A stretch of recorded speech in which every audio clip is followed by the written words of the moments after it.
माँ सरस्वती के इस मंदिर में बाबा रामदेव जी की इस पवित्र भूमि पर रणछोड़ जी महाराज की इस पवित्र धरा पर माँ सती के आशीर्वाद स्वरूप इस गांव पे इस विद्या मंदिर के अंदर एक मेरा कालू जी से विशेष लगाव है, प्रेम है। मैं नोडल स्कूल में आया था तो मुझे दिलीप जी ने कहा कि वहाँ कालू जी का आज प्रोग्राम है, मैं अभी वहाँ से आया हूँ। तो मुझे भी मेरी आत्मा रोक नहीं पाई और मैं यहाँ आ गया। अब मैं बताना चाहता हूँ कि दुनिया में बच्चों थोड़ी सी शांति रखो, 2 मिनट में आपने बात करूँगा। सबसे बड़ी बात यह है, शिक्षा एक बहुत पवित्र कार्य है और अभी यहाँ गांव वाले ज़्यादा है नहीं, इसलिए मैं ज़्यादा कुछ कहना नहीं चाहता। पर इतना कहूँगा, प्राइवेट स्कूल जो लोग चला रहे हैं, मैं ये कह रहा हूँ कि बीड़ी का जो बंडल का जो रेट होती है ना, उस रेट में ये लोग इन बच्चों का भविष्य बनाते हैं। कितना पैसा देते हैं, महीने के 100-200 रुपये, 1000 रुपये ऐसा कुछ फीस होगी इनकी, जो रोज बीड़ी फूंकते हैं, उसमें इन बच्चों को पढ़ाते हैं। मैं तो इनको धन्यवाद देता हूँ कि इनके अंदर इतनी जिगर है कि ये गांव के इन बच्चों को पढ़ाते हैं। जब मेरी पोस्टिंग 95 में थूर में हुई थी, उसमें मेरे यहाँ 650 बच्चे थे। कालू जी उसमें से बहुत होनहार व्यक्ति थे। इनके अंदर जो गुण था, वो वॉलीबॉल खेलने आते थे। मैंने उनका जो फ्यूचर देखा था, बहुत ही होनहार, ईमानदार, कर्तव्यनिष्ठ व्यक्ति थे। तो मैंने उनसे एक बार कहा कि आप यार कुछ न कुछ करो कालू जी। तो उनके दिमाग में आया कि मैं स्कूल चलाऊं। तो मैंने पहले पांडे जी की स्कूल चालू करवाई थी, क्योंकि मेरे पास 650 बच्चे थे। और हुआ ये कि फिर कालू जी ने वो स्कूल जमाई, शानदार स्कूल जमाई थी। फिर मैंने उनको प्रेरित किया मैं कि आप खुद स्कूल बना सकते हो।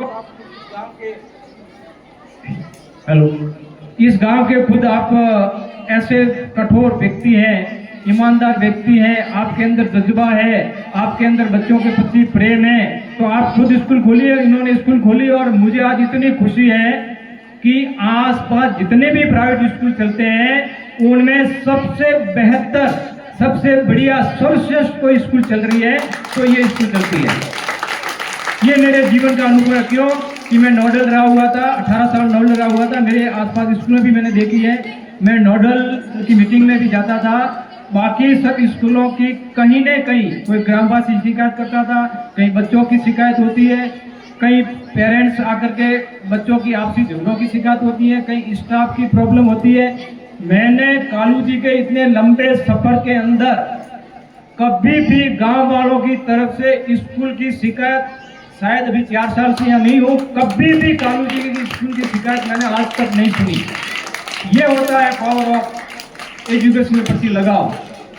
मैं कई दिनों से एक बात कहना चाहता था, शायद वो दिन आ जाए। आज गांव वाले नहीं है, मैं गांव वालों के बीच में ही कहना चाहता, कभी और रिपीट करूंगा। आज भी सभी लोग अर्थ का काम करते हैं अपना परिवार चलाने के लिए। सभी लोग अपना घर चलाने के लिए मेहनत करते हैं अलग अलग क्षेत्र के अंदर।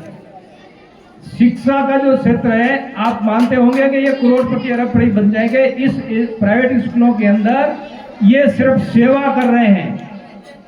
इनके यहाँ इतना धन अर्थ नहीं हो रहा है कि ये देशावर्ष की तुलना कर लें। कालू जी के पास ऐसा स्किल था, इनके पास ऐसी जानकारी थी, बुद्धि थी, इनके पास ऐसा स्किल था कि यदि ये देशावर जाते तो शायद आज ये करोड़पतियों के नंबर में इनका नाम आता। परंतु इन्होंने वो नहीं सुना और उन्होंने कहा कि मैं गांव में रह करके मेरे गांव का विकास करूंगा। इसलिए उन्होंने प्राइवेट स्कूल खोली और इस स्कूल से कई बच्चे निकल करके अच्छी जगह पहुंच रहे हैं। और दूसरी बात, इन्होंने गांव की सेवा करने के लिए गौशाला बनाई, जो शायद आसपास के एरिया में सबसे सर्वश्रेष्ठ गौशाला है। इनके लिए मैं इनको तहे दिल से 1000 बार धन्यवाद देता हूं, आभार व्यक्त करता हूं कि आप जैसा गोष्ठ के प्रति सेवा शायद मैंने आसपास किसी व्यक्ति को देखा, अकेले व्यक्ति पर इतना वजन है। कई गांवों में गौशालाएं चलती है, घोटाले होते हैं, सरकारी अनुदान आता है उसमें भी घोटाले होते हैं, गांव की कोई व्यवस्था नहीं होती है। परंतु यहाँ एक अकेला व्यक्ति पूरे गांव का ट्रस्ट लेकर चलता है और उसने इतनी शानदार गौशाला बनाई है जिसके लिए मैं कह रहा हूं एक बार नहीं 1000 बार तारीफ होनी चाहिए ऐसे व्यक्ति की। और मैं ये बात आज कहने के लिए आया था, शायद गांव वाले निकल गए होंगे, भविष्य में कभी भी और मिलेंगे, बात करेंगे। ये स्कूल मैंने बहुत देखी, स्टार्ट से लेकर के आज तक देखी है। मेरा प्रेम था, मैं यहाँ तक आया, आपने मुझे प्रेम दिया। आप इसी प्रकार के ये सेवा करते रहें और आपको इसका फल जरूर मिलेगा। भले ही आप अभी सेवा में हैं, आने वाली आपकी पीढ़ियों को ये फल जरूर मिलेगा। ये छोटे छोटे मुन्ने बच्चे 400-500 बच्चे संभालना बहुत बड़ी चीज होती है, क्योंकि हमने स्कूल चलाई है 30 साल 35 साल की मेरी नौकरी हुई है।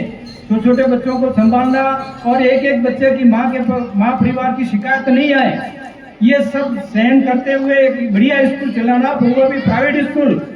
क्योंकि एक प्राइवेट स्कूल, जब मैं एक सरकारी बात कर रहा हूँ, जैसे अपने मिडिल सीनियर स्कूल के अंदर 27 का स्टाफ है, एवरेज 50,000 का है, तो 13.5 लाख महीने की तनख्वाह उठती है वहाँ, 13.5 लाख।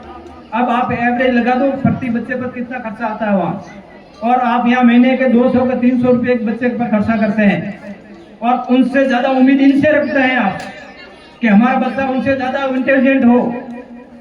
ये फर्क है, इस चीज को आप गौर करिएगा। मैं कालू जी को बार बार धन्यवाद देना चाहूंगा। माँ आशीर्वाद सरस्वती के इस मंदिर में आप फले फूले, आपका आने वाला फ्यूचर बहुत उज्जवल हो। आपने जो इस गांव में एक अलग जगाई है वो कभी बंद न हो, आने वाली पीढ़ियां भी इसे आगे चलाते रहे। बहुत बहुत धन्यवाद, आपने मुझे सम्मान दिया, इसके लिए बहुत बहुत धन्यवाद।